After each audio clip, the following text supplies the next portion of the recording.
Back in the early days of StarCraft 2, some of the old school Evil Geniuses guys like Idra and Incontrol and Machine would often use this phrase in a variety of different contexts. They would say, back in the media days when we used to practice together on Ventrilo, and you would hear that used frequently to describe the player's Brood War past and the work that they put in together as a clan and a friend group to get better. And this was really the way that you played and got better at Brood War. There was no public ladder that worked in Brood War. There was a joke one full of hackers. And then there were some third-party ones you could sign up for, like Icy Cup, that if you were a serious player, you could use those third-party ladders to find other people that wanted to play and then play games against them.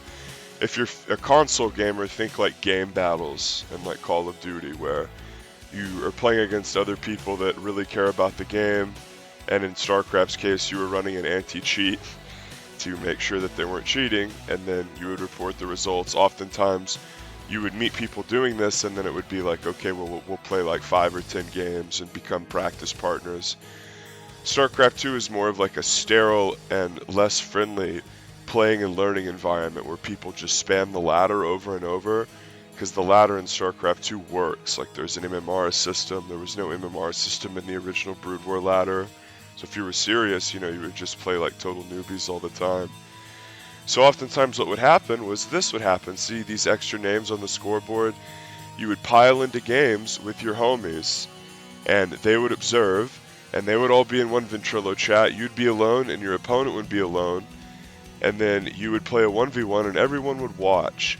And oftentimes these games would be so full and interesting, and it would be like a big friend group where all the observer slots would be full, and if it was a 4-player map, you would join in as Terran and like lift your CC off just so you could get an extra observer in the game. But this really is like the crux of Brood War, is you're playing with your friends, and you are doing your best to learn and improve, but also you really do want to win in front of your other friends. And then whether you win or lose, you're going to get to watch your buddies play and sort of be in the seat of being able to observe and critique and enjoy the other person's play. So if you're observant, you would have already noticed who is playing in this one. It's the late great Geoff Incontrol Robinson in the bottom right, playing Zerg, and his opponent, the captain and leader of the Media clan, and really the godfather of StarCraft, Dan Artosis Stemkowski. And this is a replay pack that I sought out. I made a thread on Team Liquid, and I said, does anyone have any of the old Media replay packs? Because for years, I would always hear this talked about. Oh, these old Media games we would play where everyone would like flame each other after losing and get really mad and get off. And it sounded hilarious. Idra and Artosis getting mad at each other, and you've got G5 in there doing the most heinous Protoss cheeses. Nyokin, who's just like a sharper macroing version of Artosis, but who is not as funny and more reserved. The same thing with Machine and Idra, where Machine and Idra, well, I guess in StarCraft 2 they played similar, but in StarCraft 1, Machine played like standard macro Zerg, and Idra was, of course, like the most scary guy in the friend group, pretty much.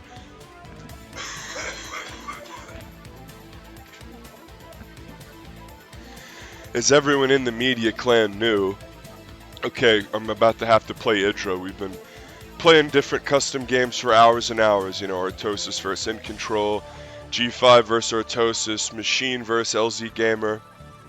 But okay, now it comes my time to play Idra. This is going to be the real test. Now the question, do I cheese the shit out of him, or do I try to play him straight up? Because Idra, of course, the guy known as the Macro Machine, was the player that you just never wanted to play against if it was a situation where it was going to go into late game where you were going to be taking bases 4, 5, 6. Because in Brood War, the macro mechanics are much harder. Because people are observing, this tab is getting rather obtuse, so I'm just going to sort of like flick it off and on when it's relevant, I think. Because it's to the point where the Brood War UI is so big that like I feel like I'm watching one of those terrible Twitch streams where they have like subs and donations out to here and the chat's like here, and I'm like less than half of the fucking screen is the game. So I'm going to turn that off and sort of flick back and forth to it. But Incontrol is going to move out here with a bit of a Hydra attack. Now, Spire was standard in this matchup. Spire, very, very powerful against Terran, puts you in the driver's seat as Zerg and lets you harass. Famously, Incontrol did not like Spire, as we can see in Armory researching +1 ground attack. Incontrol favored an aggressive ground Zerg style that he nicknamed Man Zerg. Oftentimes, this style would incorporate double upgrades, Hydra attack upgrades, and Carapace upgrades, as Incontrol is trying to ford this little wall in and get into the base of Artosis, but with just Hydra, it's not going to work. You're going to need either Lings or Lurkers to break through that, and he did break the bunker, but because Artosis brought SCVs up to help repair, Incontrol wouldn't have been able to run through those SCVs because the SCVs would have blocked and the tank would have splashed the shit out of the Hydras. A Valkyrie out to clear high ground vision. Artosis, one of his SOC accounts is named Valks. He really likes the Valkyrie. Valkyrie's a good unit, shoots very fast, as Artosis is trying to keep it alive, trying to keep it on the high ground as the Overlord just dies and he flies it back over and saves it. But the Valkyrie, as it's being repaired here, it does a ton of splash. It's think of like a Corsair for Protoss, like it shoots really fast and it does damage to light units. Very good against Muta. It's a fun unit, and in the current meta, we're seeing the Valkyrie used in these mid-game pushes along with Bio to bust a Muta player. A player who's very aggressively attacking you with Muta can be sort of stymied by like a 2 or 3 Valkyrie push out where the Valkyrie is used to counter Mutas, because in this game, Brood War, the Mutas are one of the best units in the game, a true S-class unit, because you can micro them so much. If a Terran push is walking across the map, the Muta player will knife in over and over and pick at the push. The Valkyrie prevents the Zerg player from doing that, and you can get Valkyries quicker than you can get a vessel with a Radiate, which is sort of the other standard way to, okay, Mutas are fucking with me, how am I going to counter Mutas? And a lot of times it's like, well, if you're not going to go Valkyrie, you're going to need to tech up to a Radiate until they make a lot of turrets. Let's talk about this map. Andromeda first appeared in early 2008 Pro League. This is when these games are from, 2008. Considered a good standard macro map. The Valkyrie clears out Overlords to let the drop come in unscouted. This is classic. Like in StarCraft, you run in with an air unit to clear the Overlords and then drop. We see this with the Viking in StarCraft 2. I call it the Pult Viking. I asked Pult for that at a LAN once. He wouldn't take credit for it. He said he liked it though. Picture Lost Temple, but instead of a straight up cliff, you can actually get to it from your main if you break these silly power generators. But Incontrol being dropped brutally here, and because Arty went for a bit of a Valkyrie, he's going to hunt Overlords. And this is good for the same reason that bringing turrets along to your tank drops on Lost Temple SCVs to make turrets was good, because the turrets would be made and they would shoot the Overlords, and then the Zerg doesn't have vision. And Artosis is just ruthlessly shelling away at this Hydralistin. And remember, the Hydralistin is a huge deal in Brood War. It's sort of like a mixture of a Roach Warren and a Hydra Den as far as its compared usefulness to StarCraft 2. As a Sturge came in and killed the dropship, now a Muta can clean up those tanks. And this is sort of why this push was so powerful, is Andromeda had this high ground wheeling out that was blocked by these towers. And Andromeda was considered a macro map and stayed in the pool for a long time, and you have a natural expansion right here with gas, which everybody liked, but then you had an in-base mineral only, which was cute. Incontrol flying around with Scourge, and he's going to basically try to catch Valkyries or a potential vessel moving out with Scourge. One thing about Scourge is Zerg players would sometimes make quite a few of them. Like, you would make quite a few and then deal with abuse like that high ground abuse up here, use in conjunction with Mutas. But then you have leftover Scourge, and then you just sort of run around the map with Scourge to find stuff like this. Artosis tried to transfer a whole 8 workers over there, a whole dropship full. That would have allowed him to get a full ring of turrets up and then make it a CC. But as it stands, he lost the dropship to Scourge and was only able to get 3 out. Now that's just going to be delayed. We'll see if he makes more turrets before he goes for a CC. Because theoretically, if he goes for a CC up front before making more turrets, Mutas can run over this and just get permanent control of it. Incontrol running around with Hydras. Now, the Spire and the Spire into Muta, whether it be two base Spire or 3-base Spire, referred to as 2-hatch Muta or 3-hatch Muta in this era, it was one of these things where it put you in the driver's seat to do a lot of damage and do a lot of control, but it also required you to have a lot of APM and control really well. The ground Manzurg style was easier to execute, and it was a little more sturdy too. It was harder to die to Terran pushes if you were going to open with like a sturdy upgraded 2-base Lurker and Hydras, where you're putting yourself in a position where, remember, Terran a lot of times will try to push out in the mid game, whether it be the 5 racks plus 1 that's popular now, or back then they would get a couple tanks and push out. If you're going pure Muta, like your standard as many Mutas as you can that we've been seeing since like 2005, it puts you in a position where you're having to do damage and harass with the Mutas. You can't just sit there with your thumb up your ass and make Mutas and let them idle in your base, or run in once and see some turrets and run away and never do anything.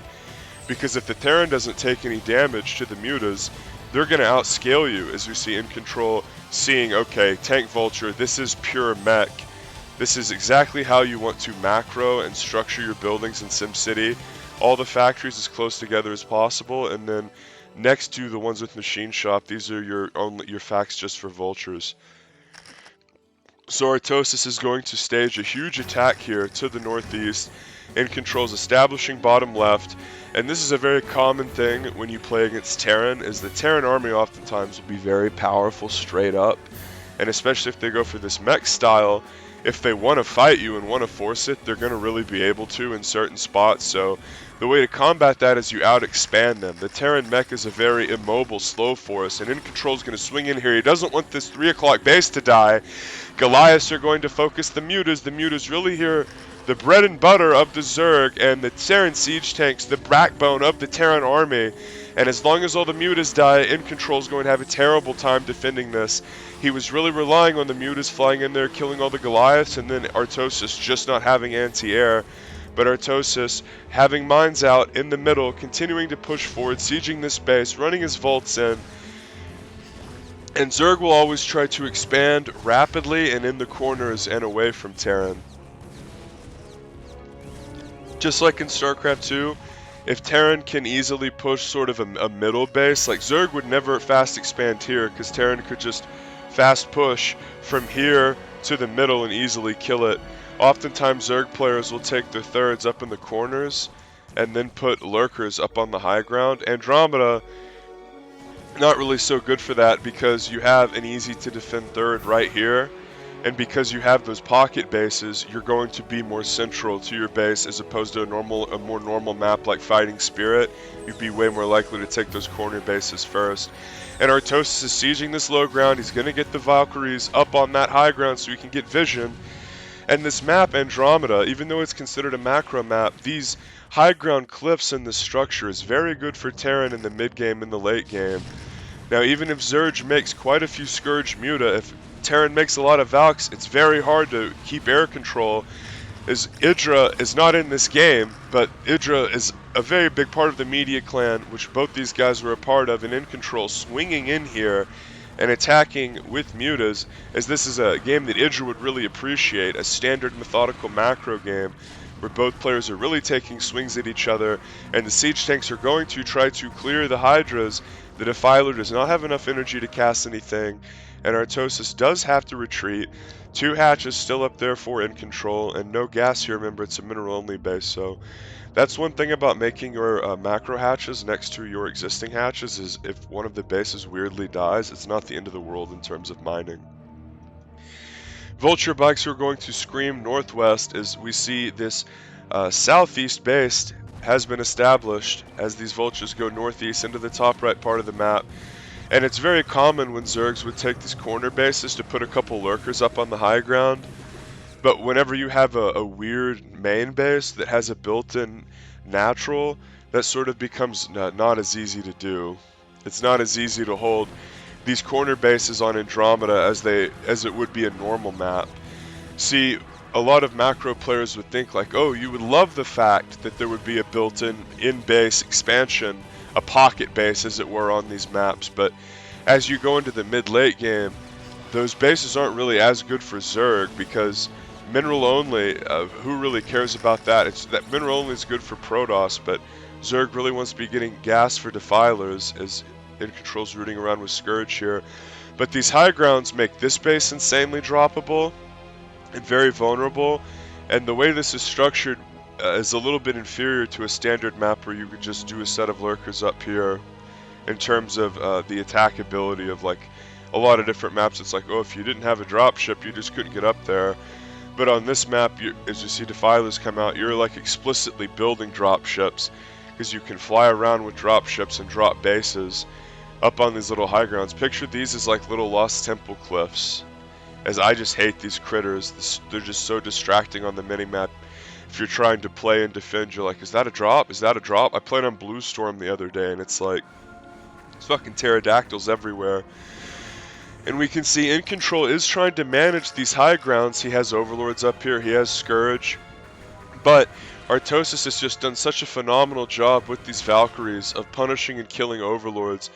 This sort of looks a lot like a ZVP, where the Protoss player retains their Corsairs as the Defiler's coming up here trying to get Plague down, and it can't quite.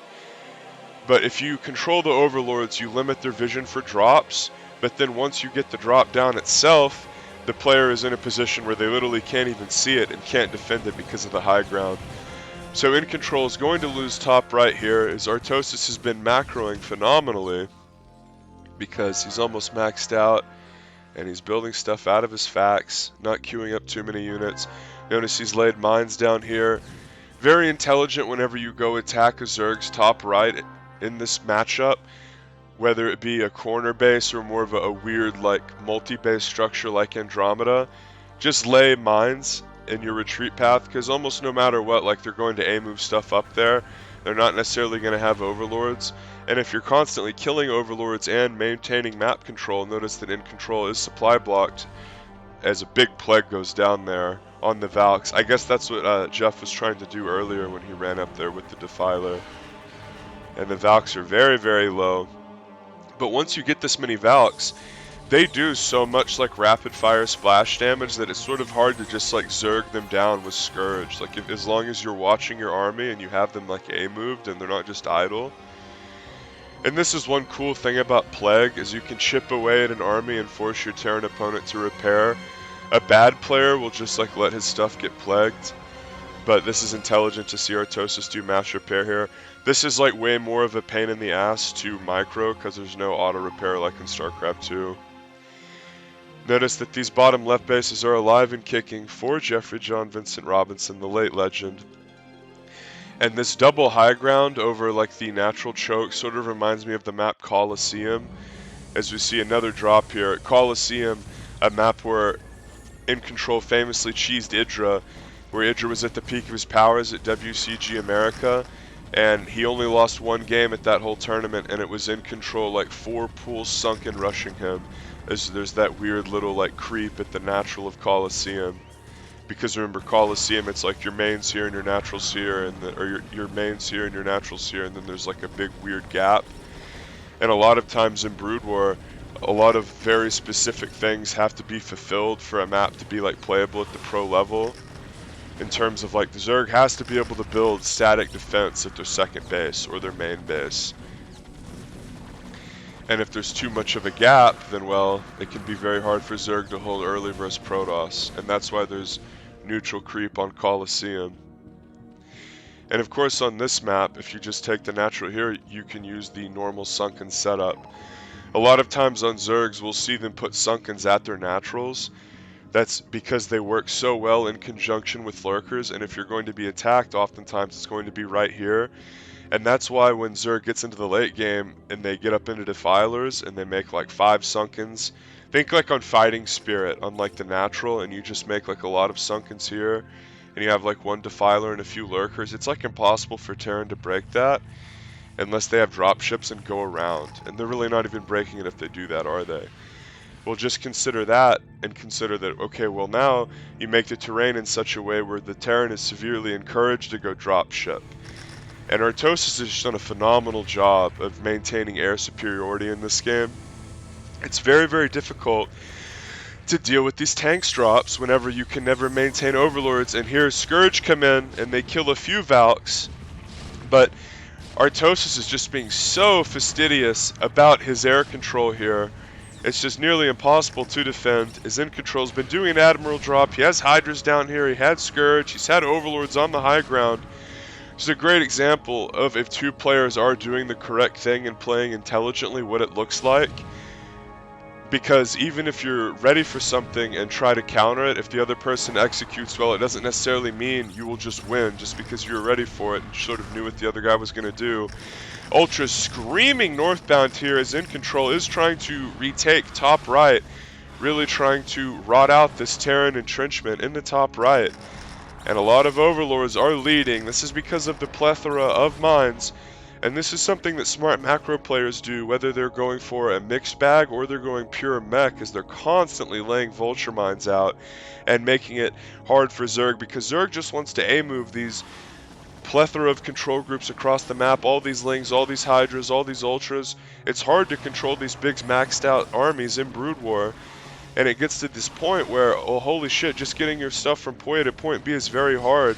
It's not always easy to have detection everywhere on the map, as we see. Oh shit. Is this replay bugged?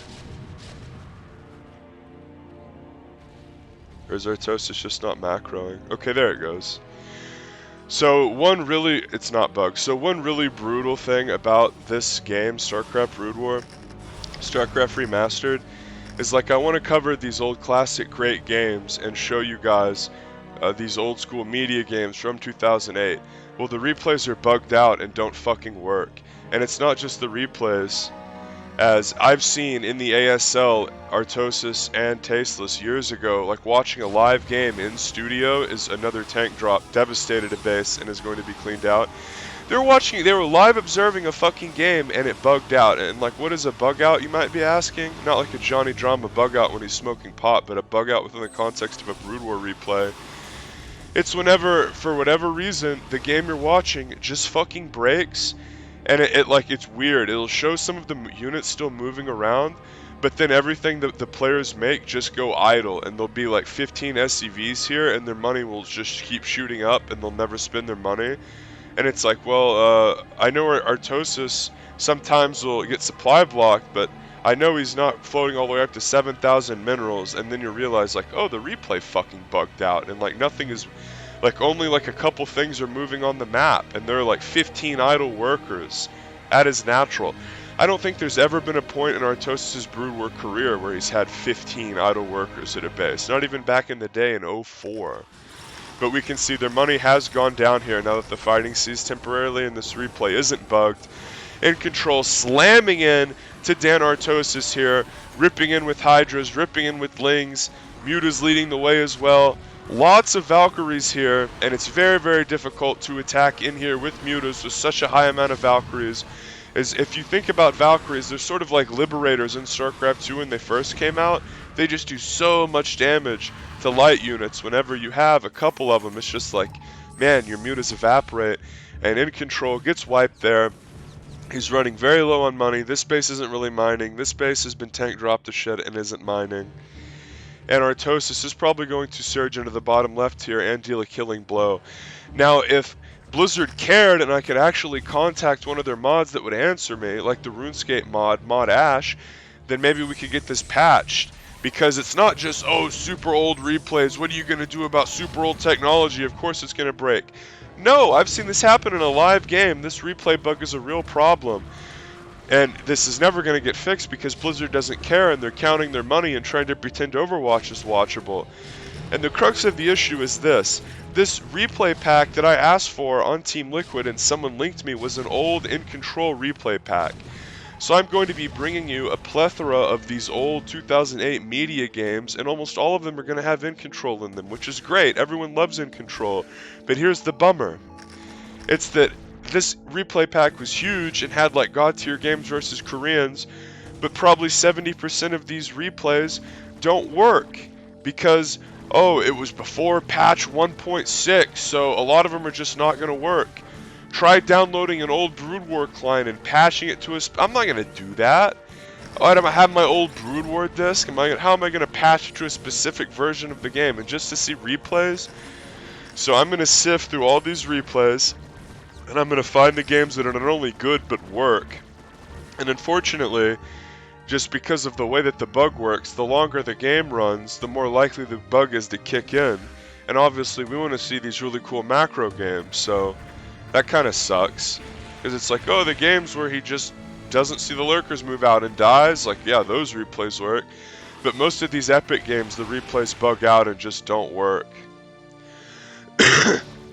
As Artosis pushes into this bottom left, he's completely cleared out this left side of Andromeda, and the right side is pretty much cleared out too, as finally workers are transferred over here, but at what cost, as Incontrol would say, as he's supply blocked again, as this game really was just a masterclass on how to keep air dominance and what it means to keep air dominance in a map that is very uniquely built and isn't just a cookie cutter map.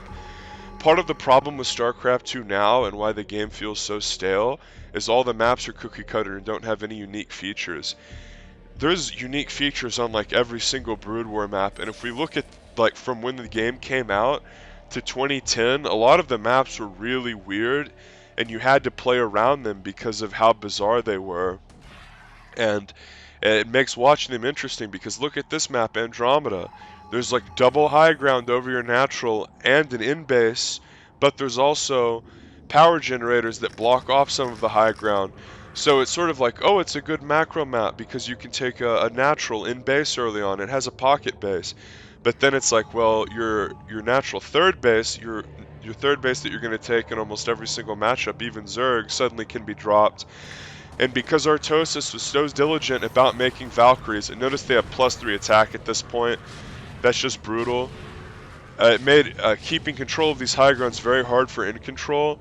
And remember, pretty much like every base that you're going to take on Andromeda can be affected by this high ground. So it's not like Incontrol can just take other bases.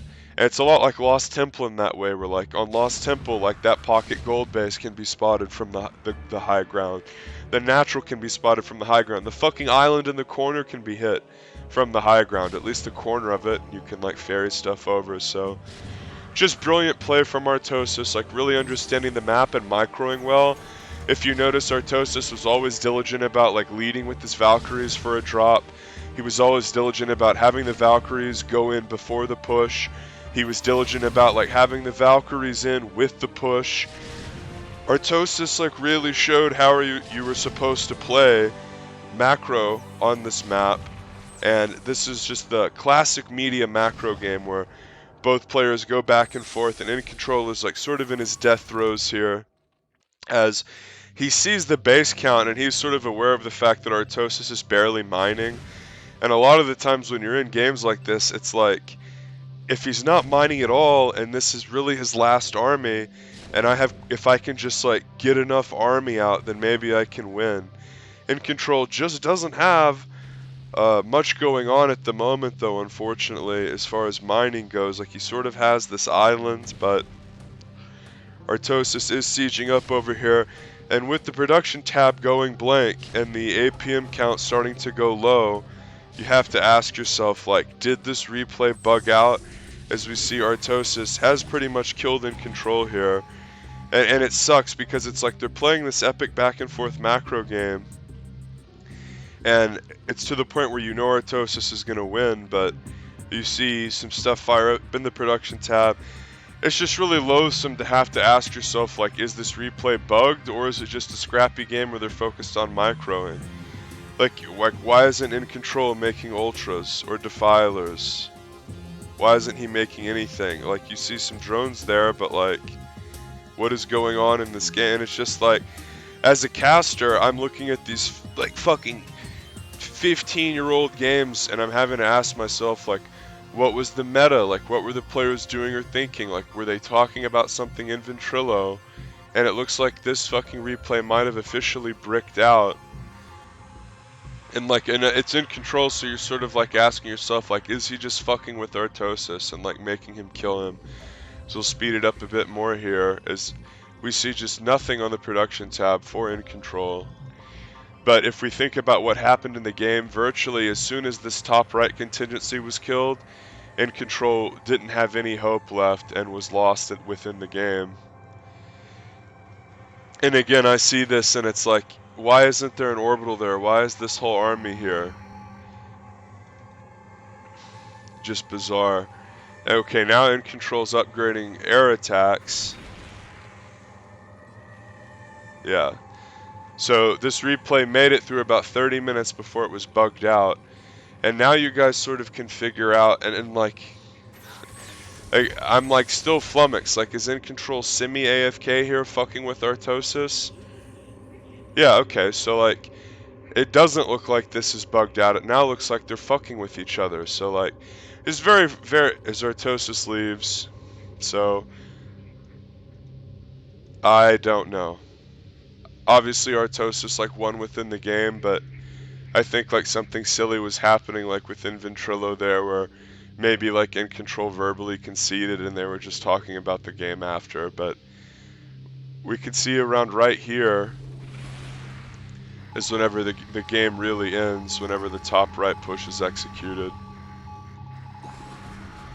Yeah, because once you punch this base out, and the bottom left has been destroyed as well, then you really don't have any hope left, because remember, this is gas only and not long for the world. Oh, GG is pretty much called right here. But you can see why a lot of times I choose to cast games from YouTube VODs and I'm not like hunting down replays. And that's true in StarCraft 2 as well, where like you can find these old replay packs on old forums, drop them into the folder of your game and they just won't load. So I'm not like trying to plagiarize or like undercut anyone when I cast games like that, but you can see what it's like to do it from the replay now. But I honestly think this was Incontrol just fucking with Artosis, because usually when a replay bugs, like you'll see stuff like this where it's like, oh, the whole army's idle, but then really the telltale sign is when like they don't make anything and there's like 20 idle workers. I think after this base dies, they sort of like are in the same Ventrilo channel and are just talking about what has happened within the game. So anyway, I'm going to try to cast more games out of this pack. And hopefully not many of the games end like this where it's epic for 30 minutes and then I have to ask myself like, are they talking or is it bugged? But you know, this is only like the biggest esport ever and a very obvious bug that should have been patched since day one. So here we are like hoping the one dipshit intern at Blizzard like wakies the fuck up and does his job, but of course it won't happen. Sub for more.